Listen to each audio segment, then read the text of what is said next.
کاروبار زندگی نہیں چل سکتا۔ اور یہ آیت کریمہ جو نازل ہو گئی کہ جو لوگ سونا اور چاندی جمع کر کے رکھتے ہیں ان کے لیے دردناک عذاب ہے۔ تو اب ہم کیا کریں؟ حضور علیہ الصلوۃ والسلام نے فرمایا کہ اسلام آپ کو سونا اور چاندی جمع کرنے سے منع نہیں کرتا۔ آپ جتنا مرضی سونا اور چاندی جمع کر لیں مگر اس میں سے آپ زکوٰۃ ادا کر دیں۔ تو پھر چاہے آپ کے پاس 10 من سونا ہو، 10 ٹن سونا ہو، آپ کو اسلام منع نہیں کرتا ہے۔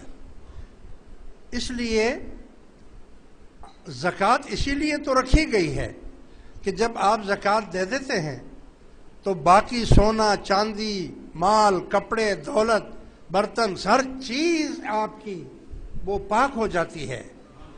اسلام آپ کو مال رکھنے سے منع نہیں کرتا، جتنا مرضی آپ دے دیں رکھ لیں، لیکن اس میں سے جب سال گزر جائے، اسی طرح تجارت کا مال جو آپ نے رکھا ہے، چاہے وہ جانوروں کی صورت میں ہو، اونٹ ہو، بکری ہو، گائے ہو، یا سونا ہو، چاندی ہو، یا جو بھی اس قسم کی چیزیں تجارت کے لیے آپ نے رکھی ہوئی ہیں، اس کے اوپر زکوٰۃ آپ کے اوپر فرض ہے۔ آپ اس کا حساب کریں گے اور اس میں سے زکوٰۃ ادا کریں گے۔